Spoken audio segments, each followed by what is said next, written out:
See why. Okay, so apparently a lot of people in the comment section now um, are screaming RK, RK, RK. So we have to do some RK. So here's what I'm going to do. I have not looked at the next question. I just had this idea fly into my head.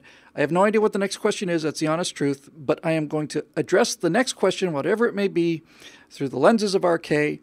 And if it's a question about what my favorite toy in Christmas was, then I'll find a way to do that through RK. So spinning the giant wheel of probability, we find, here we go.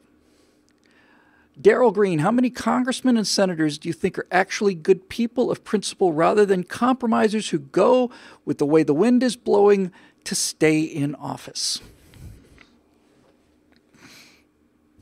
Well, as it turns out, Daryl, there are two different kinds of people. There are R-type people and there are K-type people. And it's based upon the fact that human beings are far and away the most adaptable, malleable is a better word, species that has ever lived on this earth. And you can get some vague idea of how much we are able to adapt to situations when you realize that I believe that we are the only species on the world, or certainly the only species in the world that I'm aware of, that eats everything. Now just think about that for a second. You know, there are carnivores and there are tigers and they eat living meat. There are scavengers that only eat dead meat. There are insectivores that eat insects. There are herbivores that eat plants. But we eat everything. There's nothing on the earth that we don't eat. You cannot give me a list of anything that has any kind of nutrition in it at all, something biological that we do not eat. We eat roots, we eat leaves, we eat insects, we eat birds, we eat mammals, we eat reptiles, we eat everything. We eat everything. And the fact that humans eat everything is a big part of their success. I just had an incredible idea of something I'm going to close this thing up with because I wanted to talk about this, and I keep forgetting, and so I'm terribly sorry. But it's a beautiful rant, and I'll get into it for you.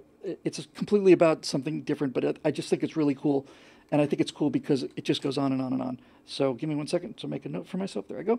Okay, so back to the congressman thing. We're as adaptable as people can be because we eat anything. And Eric says we eat anything that moves. Well, we eat things that don't move too. We eat moss. We eat everything. So understanding that we eat everything, I don't personally, but as part of my species, we eat everything. I'm not aware of anything biological that we don't eat. We eat rocks and gold even. So because we are that adaptable, we are also that psychologically adaptable. In other words, if the human body is built in such a way that we will live in a place where we have nothing to eat but walrus blubber, or nothing to eat but dried roots, and there are examples of both of these on the earth, then you've got to understand that in order for us to function in those environments, because we can function in any environment, we have enough intelligence to be able to make any part of planet Earth livable because we eat anything. And we've got the fundamental brains to build shelters and clothing and so on. So with that much adaptability, there's got to be a fair amount of psychological flexibility as well. And as it turns out, human beings, unusual as they are in so many ways, primarily, as I say, just visibly in terms of how much variety we have in terms of what we eat, turns out that humans, I believe, have the ability to selectively choose, as I'm talking about as a species now, selectively choose a reproductive strategy based on the environment, based on the situation. And basically, the way to understand that is like this. There are two different kinds of reproductive strategies. And when I say a strategy, I'm talking about the ability of a species to reproduce itself. From an evolutionary point of view, that's success. Anything else doesn't matter. It doesn't matter if all the males march off a cliff. Doesn't matter if all the females, bite off their heads. Doesn't matter. The question is, do we make more of them? If the answer is yes, then it's a win for that species. If the answer is no, then you're off the table pretty damn fast. So there are different species that are not as flexible as we are. None of them are as flexible as we are. And so they are locked into these choices, but we have the ability to jump back and forth between them. And the two different choices are different ends of a spectrum, and I'm going to go to the extreme ends of the spectrum in order to demonstrate the difference as clearly as possible. In point of fact, most species are pretty much on one side, pretty much on the other. There's a little bit of gray there, but let's just take two great examples. So, one strategy for making more of yourself is called the R strategy. It's based on reproduction. And what it is basically saying, there's a theory, and the theory is, it's not a theory, it's a formula. And the formula says, given any area, how many organisms can it sustain?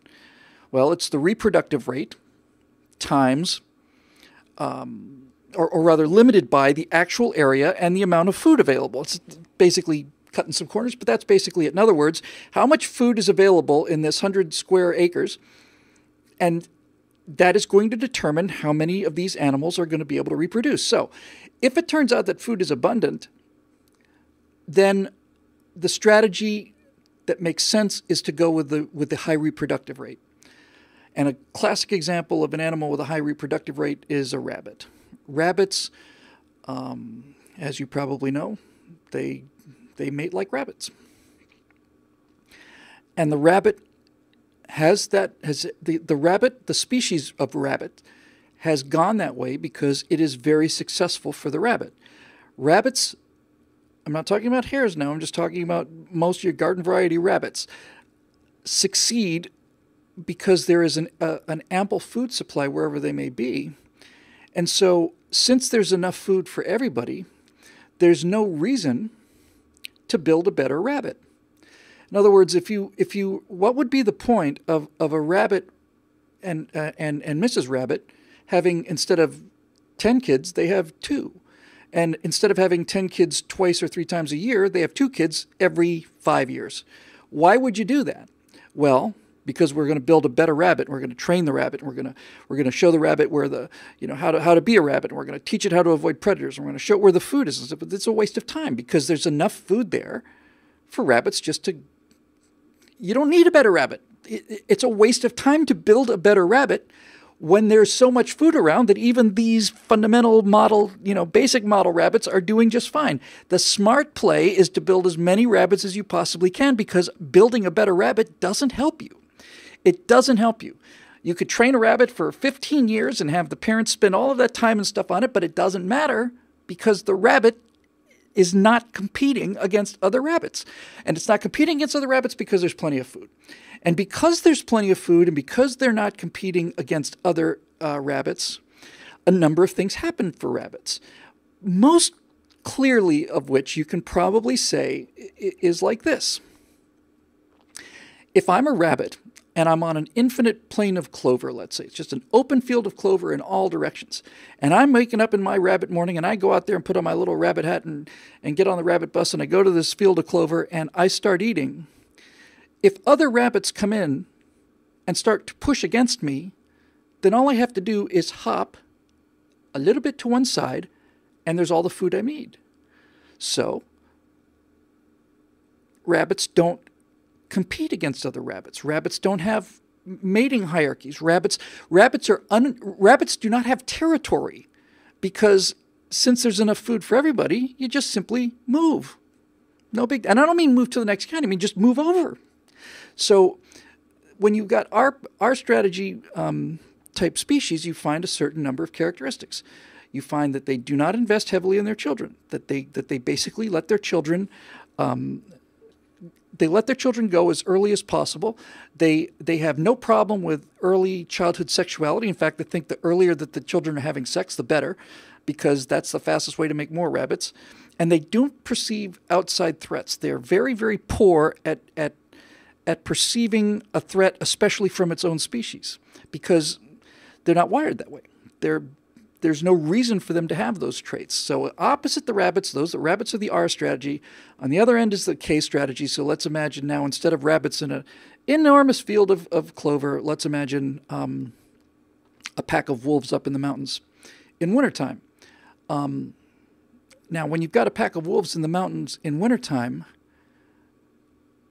you can have you can try the R strategy, which means you could try as a wolf. I'm speaking theoretically, needless to say. But if you had a bunch of wolves up in the mountains,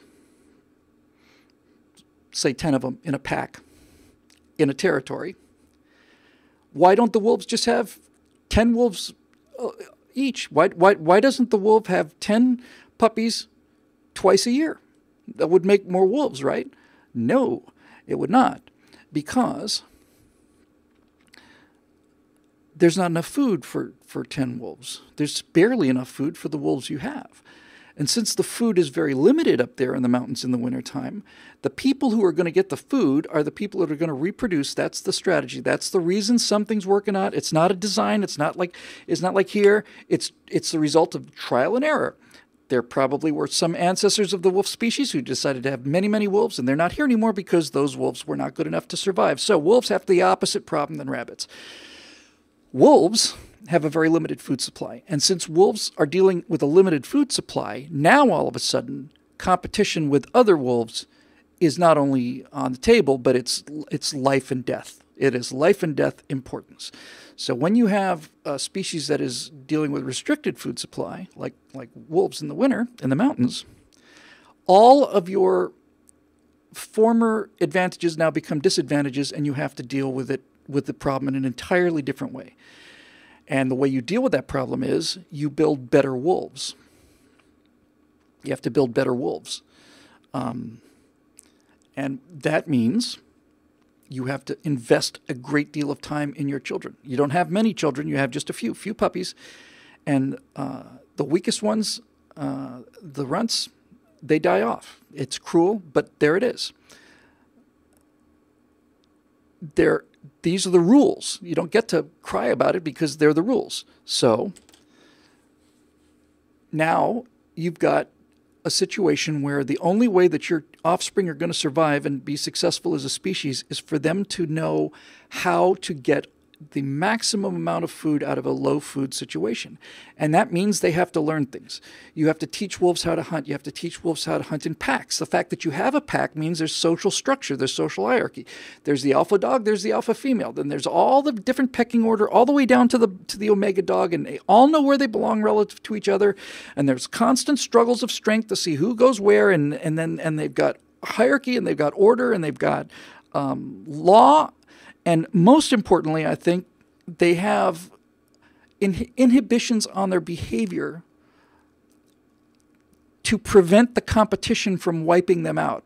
And what I mean by that is you'll have two wolves that are going to get into a fight, and I mean a vicious fight over who's the dominant wolf. And usually it'll be the two biggest, strongest wolves because they have some sense of how big they are, and the most aggressive wolves. So these two wolves are going to go at it against each other, and they're going to bite and chew and mess each other up. But eventually, almost without exception, the weaker wolf is going to realize that he's lost this fight, and instead of running away, what they'll do in a case of very social animals like wolves, very K animals, is that the wolf who's losing will suddenly stop fighting, and he'll basically bare his throat.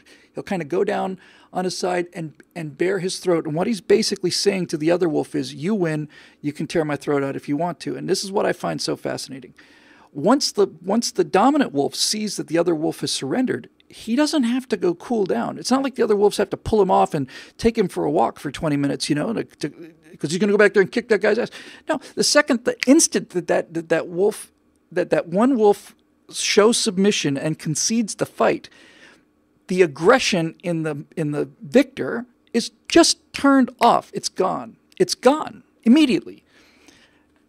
And it's built into the species that it be gone. Because if it wasn't just gone, then you're going to have wolves going out of existence because they're killing each other. The best of the species are killing each other. So you have to find a way to make it so that the strongest ones do most of the mating, because that's the most biologically fit males. But at the same time, you don't want to kill off the entire pack trying to figure out who the top dog is. So these things are very clear. But what it means is, when you have a K-type society like wolves, you have things like codes, you have honor, you have discipline, you have a very, very developed sense of other.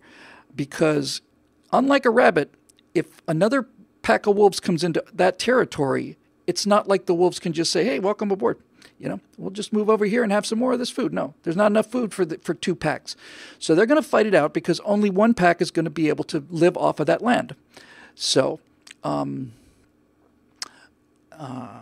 this is basically how it works in nature. And the really brilliant insight is that, and certainly not my insight, although I'm certainly becoming a champion of it, is that you can look at human behavior and see it as one of these 2 different strategies. You can find that politics, and you can find that individuals, you can find institutions, countries, all of it can be defined by the degree to which they become either R-based, low quality, large numbers, or K-based, small quantity, higher quality. And here's a great example of this. K-type species, and human beings are very strongly K, except under unusual circumstances, like the circumstances we're living in now. Very competitive species. And so we have all of these laws and rules and so on. And because we are generally competitors, natural competitors, competition doesn't frighten us that much. There's probably not a person watching this show, or at least watching all of them, all the way through, who wouldn't agree with me. I think pretty much everybody watching this is pretty K, and they would all agree with me when I say I would rather lose fairly than cheat to win. I have inhibitions against cheating to win that are built into my personality because cheating is not in my best interest. Living among cheaters is not in my best interest. It's my best interest to play by the rules because I'm a competitor, I can compete, and I'm going to learn from my failure instead of simply, crying about it and being triggered by it.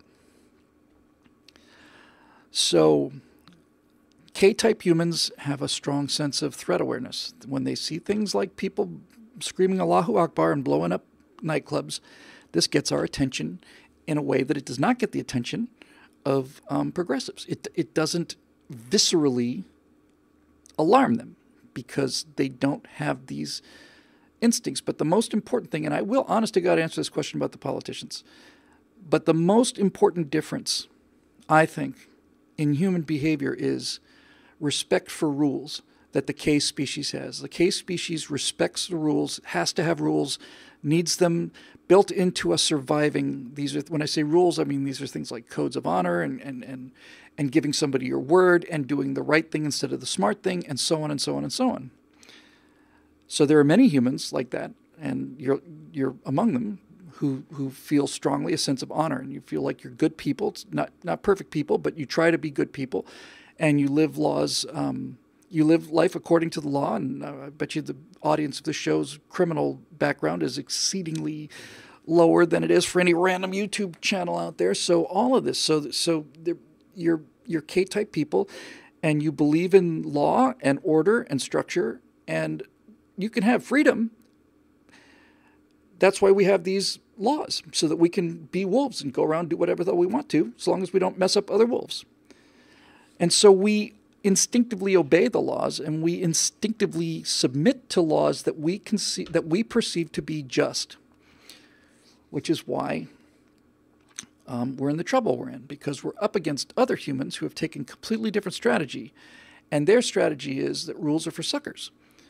That people who obey the rules have a genetic defect, a genetic weakness that they have to take advantage of because they cannot compete. The rabbit cannot compete with the wolf, so the rabbit has to do things that the wolf would consider cheating, but the rabbit doesn't consider it cheating. How's he going to beat the wolf? So the progressives have essentially zero. I'll get to it, Bob. I'll get to it. Writing a question 15 times is not going to help me. I'll get to it. So this is the issue. We are now so prosperous. We have so much abundance. We have so much wealth and so much security that we live in a field of clover. And that the strategies that got us to make a field of clover, the strategies that created all of this in the first place, discipline, hard work, sexual discipline, late sexual onset, high degree of commitment to the children, high degree of education, and so on and so on and so on. All of these things built this thing, and now that it's built and is functioning according to plan, which is to produce endless fields of clover, now it doesn't make any sense to be disciplined and hardworking and honorable and refuse to take charity and all the other things that are built into conservative people. It doesn't make sense. Now, I'm talking about this from a non-judgmental point of view. I'm trying to get above the R's and the K's, and I'm saying, okay, well, now that there is this field of clover, why would you spend the time on children? In other words, why not just take everything? Why not just get on government subsidies? Why would you go to the trouble to work if you can live as well by not working? And that is the essence of the rabbit mentality. There's all the food that we want out there. Give me the food. And I don't play by rules. So there you go. So now we have two different kinds of people. We have people who play by the rules, and these tend to be competitors, and they tend to be people who are successful in competitions, people who understand that failure is a learning experience, not a perpetual denial. And then you have other people who, for whatever reason, they probably learned this in play. I think most play is designed to let people know where they fit in the scheme of things in terms of their ability to compete. But I would not call myself an astonishingly good athlete. I was the worst player on my Little League baseball team, without question, my first year. But I learned something from that first year, and I got better in the second year. And so even though I was not like this alpha athlete, for whatever reason, psychologically, losing didn't scare me. I didn't like it, but it didn't keep me from the game. But there's a lot of people that are not like that. So before I get to the politicians, I will just give you one classic example of how R-type humans behave in a K-type society. And the example is the cuttlefish. So here's how cuttlefish get down. The male cuttlefish, like any other competitive species, are getting into fights with each other, and they're trying to make themselves as big as possible. They got these incredible ability to change their colors, and they're flashing all these different patterns. And up here, 20 feet above the floor of the ocean, the cuttlefish are doing their mating battles and trying to see who's top cuttlefish. The females are down on the floor looking up at this awesome action, kind of like watching groupies at a rock concert. And they're trying to see which one of these males is the most male, and that guy's going to be the guy who gets lucky. Or guys. So you've got these males up here competing in strength and vibrancy and health in order to win the opportunity to go down and mate with the females who are only interested in the males that have got good genes. That makes sense. As it turns out, just through general random variation, some cuttlefish are not as big as strong. Some are bigger and stronger than the average cuttlefish. Some are weaker. And the weaker ones look at this battle of the male cuttlefish fighting each other and trying to puff themselves up and make themselves big, and understand on some level, some instinctual level, pre-wired level, that they can't compete, that they're too small, they're too weak to ever have a chance in that fair fight up there. So what these male cuttlefish actually genuinely do is, instead of making themselves bigger and trying to look intimidating, they make themselves smaller, and they bring their tentacles in, and they do all of the little things that make them look like females. And because they look like females, they go floating right through those males who would tear them up if they realized that it was a male. They act like females, and that allows them to get down to where the females are, and that's how they get their mating opportunity. They cheat. And we look at it as cheating, and we're repulsed by it. But if you're a tiny cuttlefish and you've got no chance to compete, what else option do you have? What else are you going to do? It's either this or lose. So they cheat. And all the rules that the other cuttlefish are obeying, the men and the women, these individual cuttlefish say, no, sorry, man, it's not, I'm not going to I'm not going to get lucky this way, so I'm going to have to do something different. So they cheat. And they have to cheat. That's the only chance they have. Now let's talk about members of Congress and how this applies to RK theory. Darrell Green says, how many congressmen and senators do you think are actually good people of principle rather than compromisers who go with the way the wind is blowing to stay in office? And my answer to this would be very, very few of them. The reason that the Democrats are so successful is because politics appeals to progressives.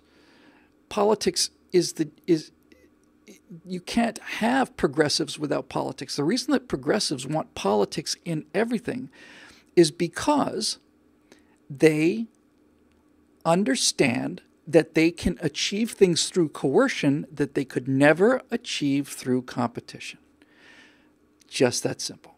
So let's assume, for the sake of the argument, because it's pretty close to true, that everybody wants more or less the same things. They want nice cars, they want big fancy houses, they want to be famous, they want to be rich. They want all of these things that give them the opportunity to impress the members of the opposite sex or the same sex, not that there's anything wrong with that, but you get the idea. They all want to be big man on campus. Every single member of the society, every single human wants to be big man on campus. So where does that leave you in the real world? Leaves you with a group of people, and they don't have to be strong, by the way, they just have to be strong-willed. Leaves you with a group of people who say, all right, so here's the situation. I live in America. Here are the rules. If I work hard long enough, I'll succeed, and if I fail, I'll learn a lesson, and I'll go back and I'll try it again. So I'm going to take the K strategy because this is a free country, and it allows people to succeed or fail based on their own merit. And the other K-type person says, yeah, I don't really feel like really need that much of a house. These people go on and become perfectly happy crossing guards or whatever the case may be.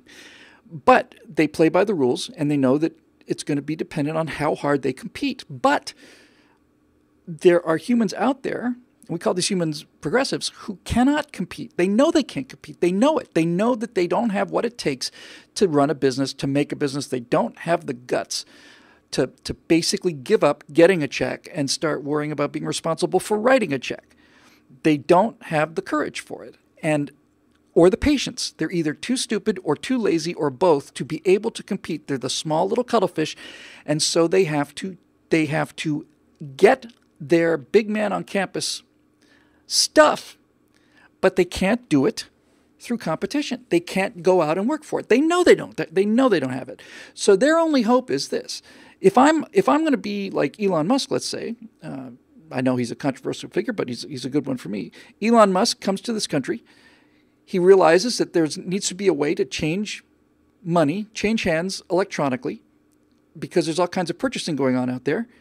And so he invents PayPal. He takes the money that he invented PayPal with, and he took a big risk getting PayPal going and put all of his life, every single day, no time off, nothing, makes a ton of money, sells PayPal. Then he decides he wants to build a rocket company, so he goes and takes that risk. He wants to build an electric car company, he takes that risk. And he wants to build a supersonic train, he takes that risk. It's all a risk. It's not just risking his money, it's his time, it's his energy, it's his name, it's everything.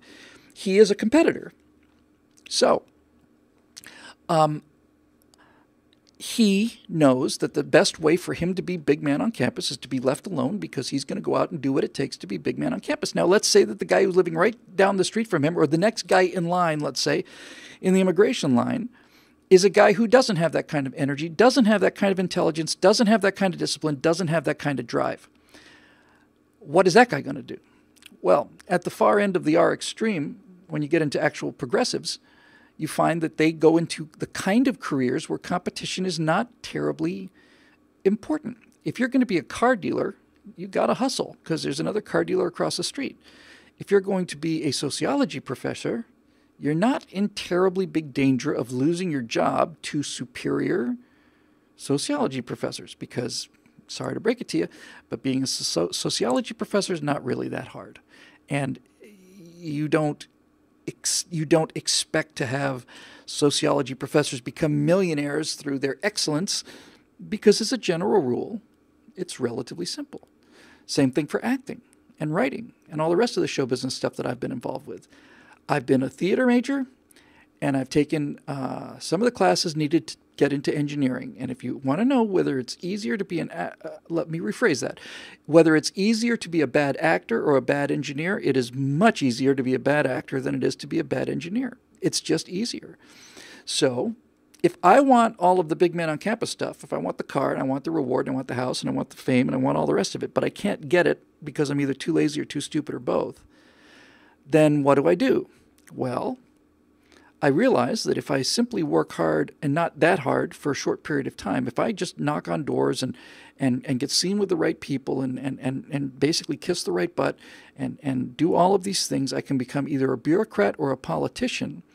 And when I'm a politician, then I don't have to run a business. I can simply write a law that allows me to take what that person who's done all the work has done. I'm just going to take it. I'm going to take it because I have political power. And because these chumps, these wolves, these K-idiots, because of their little code of honor, since I was elected, according to their ridiculous, antiquated rules, since I was elected according to the rules, they're going to let me take their stuff because they are limited by their code of ethics and honor, which I don't have to obey. So I can just steal and steal and steal. And they'll look at me and go, "What's the matter with you? Don't you feel any shame about this?" And my response is, "What shame?" No. They look at all of the things that conservatives believe and they use them against us. And the most obvious example of this is they call us racist, and they call us racist because they want us to shut up. And it works. It works extremely well. The reason it works is because we're not racist. We don't want to be seen as racist. And so we simply, in order to protect our reputation, which they don't seem to care much about, we will do what they want to do. They'll force us to, they will use our own decency against us. This is how the left has succeeded in America. They've understood that they can use the decency of the American people and their appeal to fair play and fairness. They can use that in order to steal and get away with it. So when you hear that votes are being counted and recounted and recounted until finally the Democrat has enough votes to win, at which point all of the votes have been counted. And you hear that back during the Al Franken election that, it was a 50-50 election. The vote was down to a couple thousand votes. And hey, look, it's 3 days after the election, but we just found a box of votes. Really? Yeah, I guess somebody misplaced this box. Somebody must have misplaced the box at one of the counting printings. But look, here's a bunch of votes, and it's got people's names on it. Really? 100 votes in that box, huh? Yeah. Well, it's a 50-50 election, so how many of them are for Al Franken? All 100% of them are for Al Franken. Well, that's statistically, the chance of that being the case is so close to zero that it's zero. So that's cheating. We all know it. Why do we put up with it? We put up with it because it is going through a legal process of rules and laws, which we know is being violated, but nevertheless, it is still functioning according to what we have set up as the rules, so it doesn't activate us. Now, if it turned out that Al Franken and a bunch of his friends had decided to go down to Congress with rifles and shoot the guy who won the election and then simply place himself in there, then we would be completely activated. We'd know he's broken the law. We know he's done all these immoral, dishonest things, and we'd go in there with our own rifles and we'd get him out of there and make sure he didn't come back. So see how it works? They get away with anything they want to as long as they understand how to make it impossible for us to react because of our behavioral inhibitions. The inhibitions that make us successful competitors are what they use to beat us. They cheat. And to us, cheating is anathema. I'd rather lose than cheat. I really would, and so would you. They hear a statement like that and they think you're absolutely out of your mind. They think you're nuts. So it behooves them, who can't compete in the free market, to use the coercive force of the law and get other Ks, by the way. We started talking earlier about this guy who was shot in his house. What happened there? Well, some R-type rabbit person decided for whatever reason that this guy who's a K-type guy willing to defend himself is a problem. So does he go out there himself? Does Mr. Rabbit guy go out there himself and take the guns away from this guy? No, of course not. He doesn't have the courage for that. He doesn't have the courage, doesn't have the skill, the competence, nothing.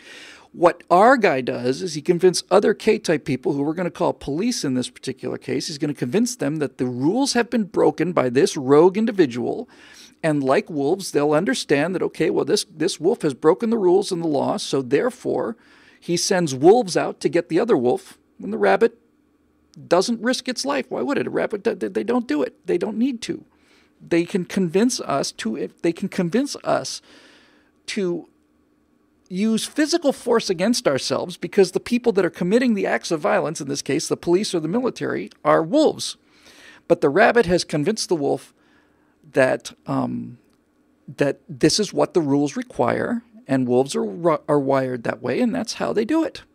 That's how they do it. So if you don't compete, if you're a person who needs to cheat, you want politics in everything. You want politics in everything. You don't just want politics in politics. You want politics in school. You want politics in the church. You want politics in the office space. You want politics everywhere, because if you can put politics into as much of the world as possible, then you can use the coercive power of the law to continually strengthen and enrich yourself. And that's why the progressives have to politicize everything, from 10-year-old girls' sexual identity all the way down. It all comes down to power. And that's why, to begin to get to your question, Daryl, that's why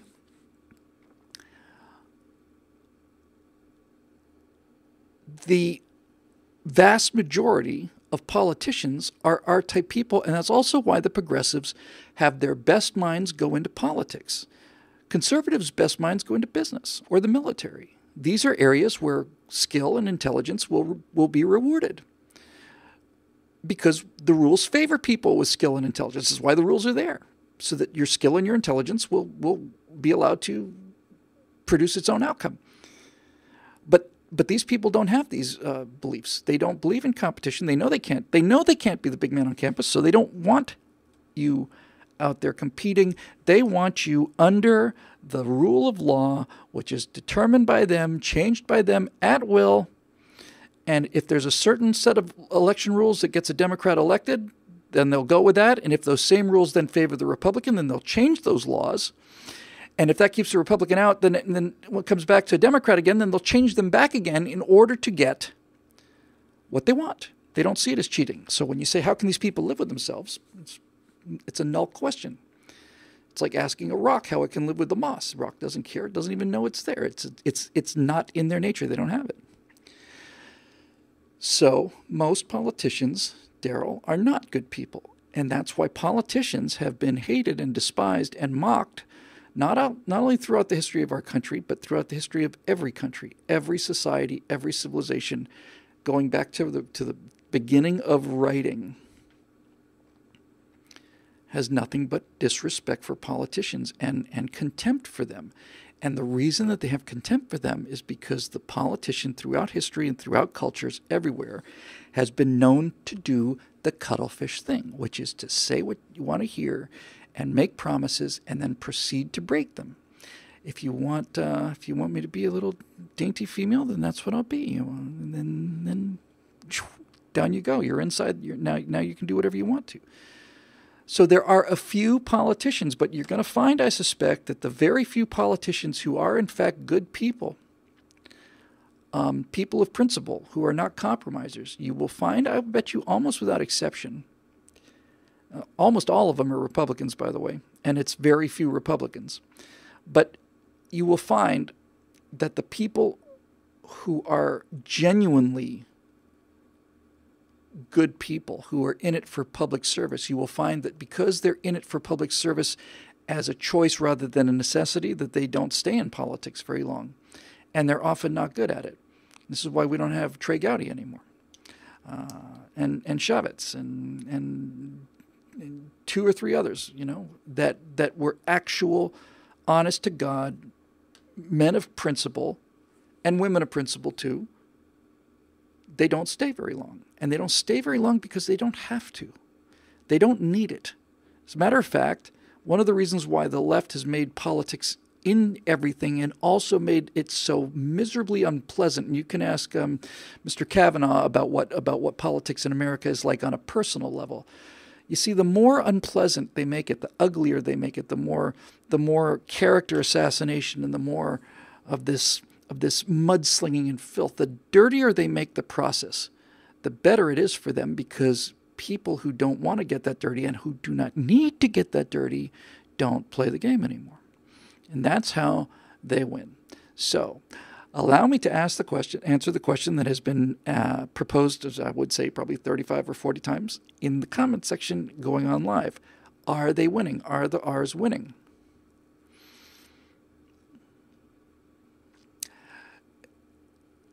I would say yes, but this entire theory has some inescapable consequences. And the inescapable consequences are that the huge majority of human history, and the human future as well, will be a future that is set to enhance K characteristics. The amounts of time that human societies have provided enough wealth and enough security for the leaders, at least, to behave like rabbits and not care about the future, just go out there and eat and eat and eat, you could probably count in, I don't know, certainly less than 1,000 years of human history, and I mean in aggregate. There are probably a couple hundred years of the Roman Empire, maybe 100 years of the Athenians and the Greeks, a couple hundred years for America, and so on, where you could afford to be where you could afford to treat the world as if it was an endless field of clover, where work doesn't matter, discipline doesn't matter, debt doesn't matter, playing by the rules doesn't matter. There's just so much stuff. Just go out and get your stuff. What difference does it make? The number of the periods of human history that allow that kind of R-type behavior that we're seeing now are very short. And that's the bad news. And the best way I've ever heard this described was pretty much it. If you want to understand the cycle of history, why history repeats itself, people just kind of rhymes. No, it repeats itself. The statement is those who don't learn the lessons of history will have to repeat them. And that has been kind of vulgarized into history repeats itself, but it is actually history repeats itself, because if the argument is that the people who don't learn from history are doomed to repeat it, then it is in human nature to not learn from history. We don't want to learn from history. If we wanted to learn from history, we'd be in great shape. We'd all be speaking Latin now, probably. So here's the cycle. Here's human history. You want to know how human history works? It's real simple. Bad times make strong men. Strong men make good times. Good times make weak men. Weak men make bad times. Bad times make strong men. Strong men make good times. Good times make weak men. Weak men make bad times. Bad times make strong men. Strong men make good times. Good times make weak men. Weak men make bad times. And on and on and on and on and on. And we never, ever, ever learn. And you have to accept the fact that we will never learn. That all of the things that were put into us, we have never had a more successful society than this. And the way to achieve this success has never been clearer. I said the other day, you know, if people who are marching up on the border from Honduras and Venezuela, leaving these hellholes, it makes me want to break into the secret vault where we keep the Constitution and publish it and make it something that other people could read, instead of keeping it top secret the way we have for 250 years and not letting anybody know what the possible magic formula is. You know, here's the formula. It works great for us. It's worked great for us. And as long as we played by the rule book in this Constitution, we've become fantastically successful and fantastically safe. And it's not a mystery. And here it is. Yeah, but that's a lot of work. Yes, it is. You got to get up in the morning, go to work. And you don't get to be a poet. You have to be a janitor. You have to be a janitor so that your kid can be a mechanic, and then his kid can be a doctor, and then the doctor's kid can be a poet. You don't get. It's not on the table for you, man. It's gone. My grandfather, I found out relatively late in my life, wanted to be a writer his whole life. Wanted to be a writer. He was descended from the children of mill workers and coal miners in Wigan in Lancashire in England, and he wanted to be a writer. My grandfather Ernie, who I never met, wanted to be a writer. Wrote a bunch of stuff that my Aunt Marty, his daughter, kept, and from the fragments of it I've read, he's a pretty good writer. But he wanted to be a writer, but he couldn't be a writer. And the reason he couldn't be a writer, the reason it was off the table for him, was because he had 7 kids he had to feed. And you don't get to feed 7 kids by writing stuff that you want to do. In his particular case, you feed 7 kids by becoming part of the bleeding edge technology revolution and becoming a telephone lineman. And that's what he did. He hung telephone lines, which was state of the art when he got here in 1915. And so he didn't get to be a writer.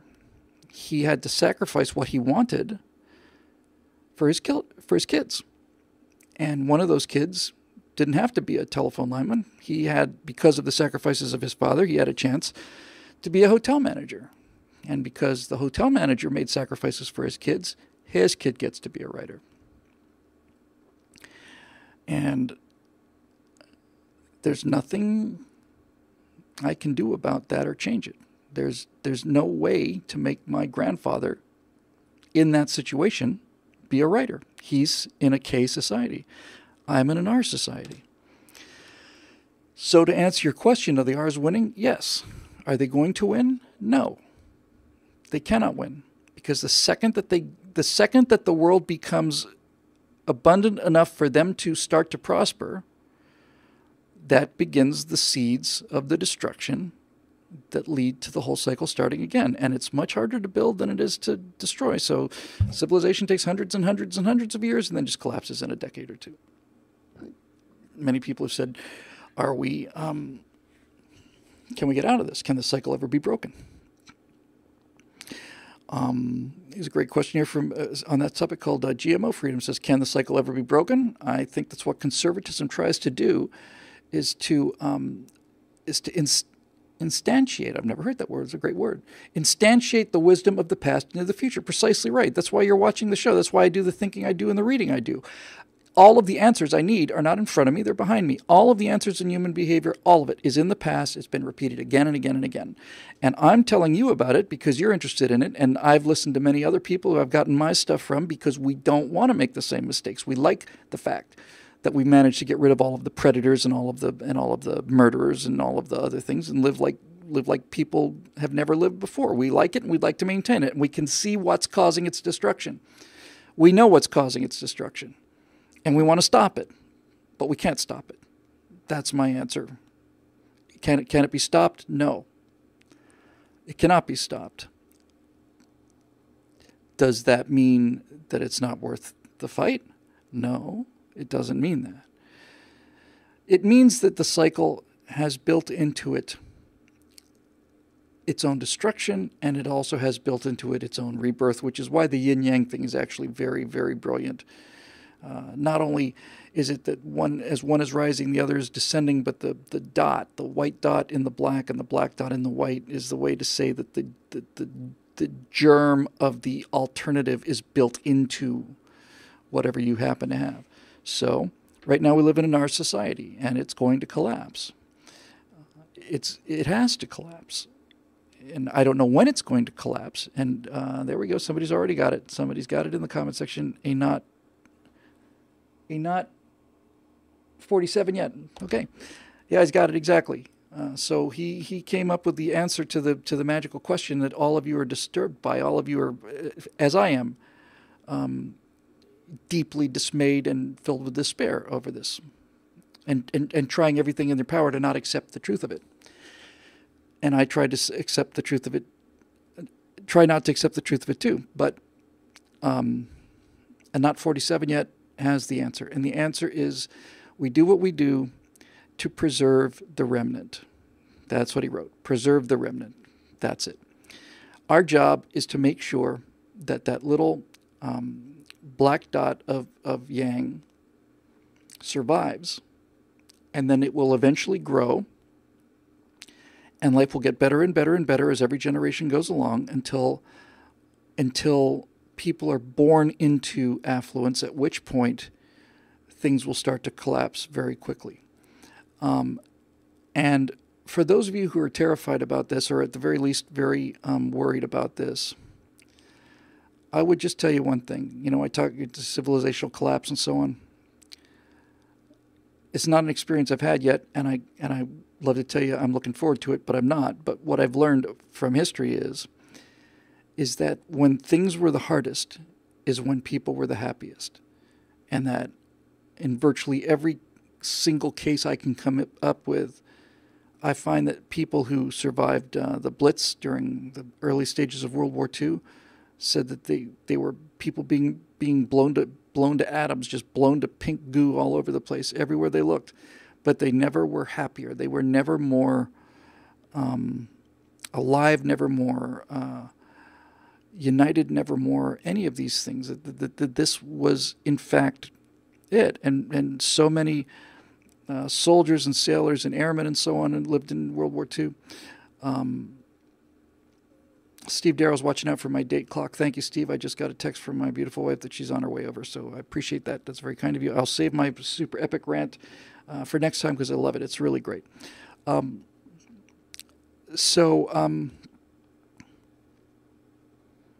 So you talk to guys who were in horrible places: Tarawa, Iwo Jima, Normandy, flying missions over, Frankfurt, in subs and all of it.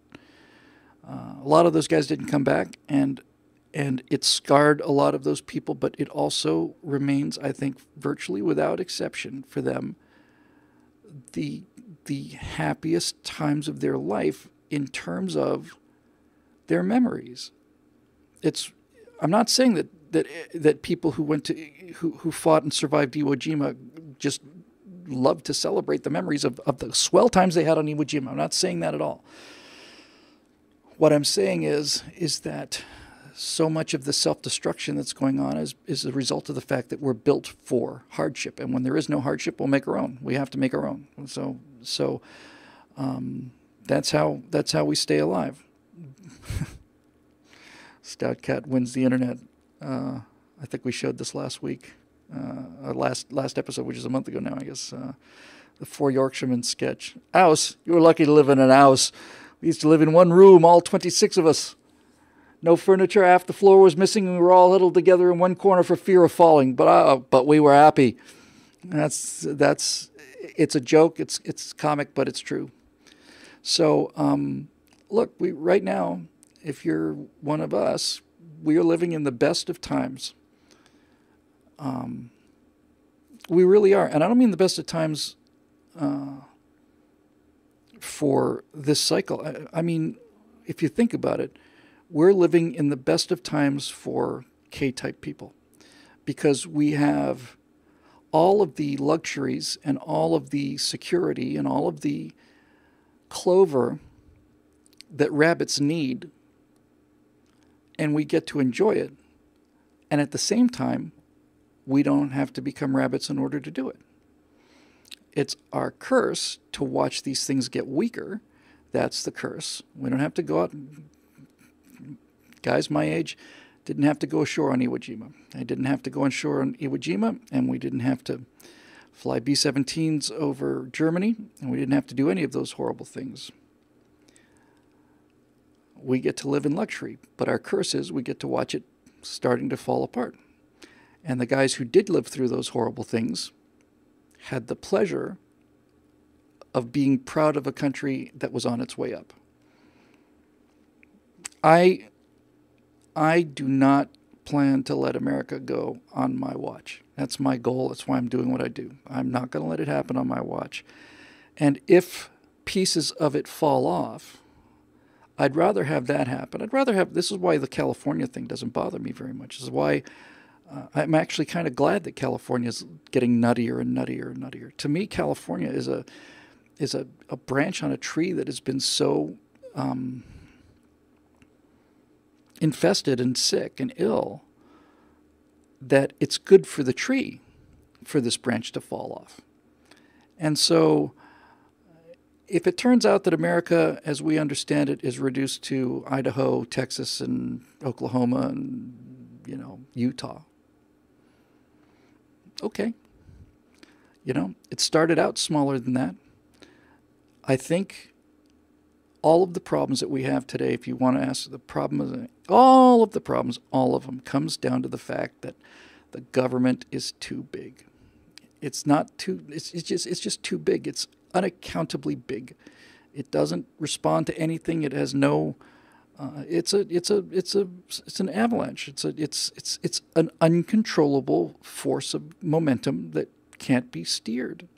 And since it can't be controlled, it's not really a government, is it? It's this thing that we've created. So some people say, well, we've created it.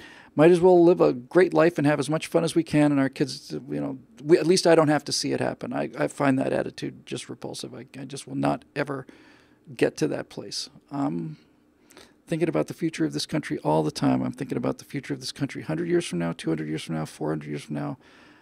I know I can't predict it, but I also have a general sketchy idea of how things are going to go because they're going to go the way they've gone before.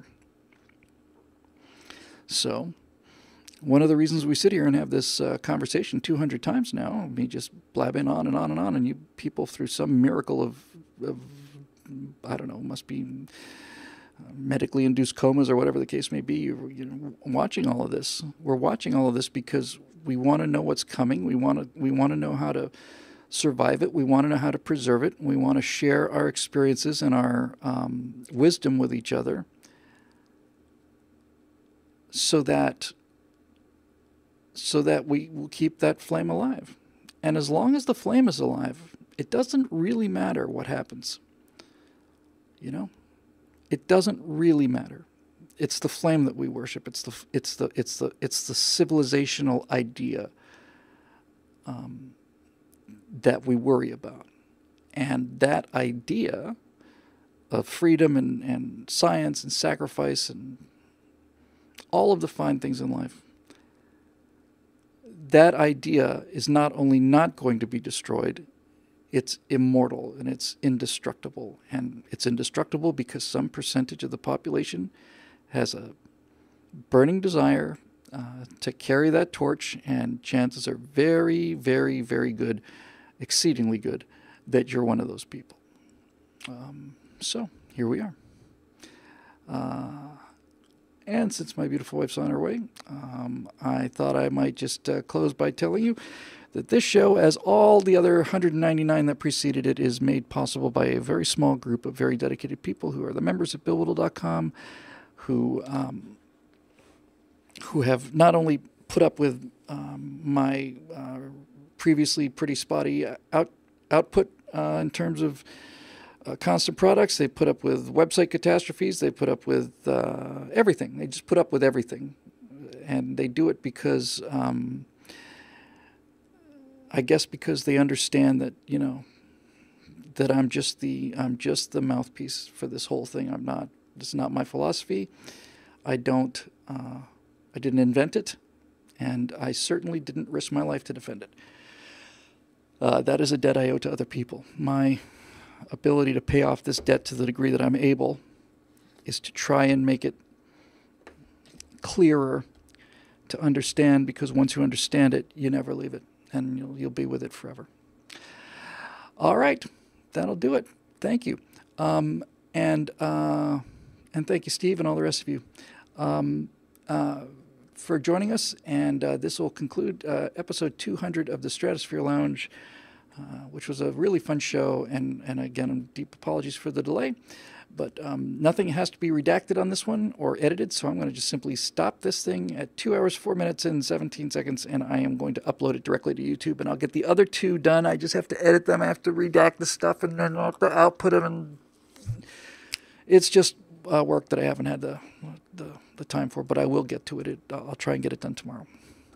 Okay, so here we go. So we're going to now hit the goodbye button for our YouTube friends, where most of the people watch the show, and very few, I guess, people on YouTube have ever watched the show live.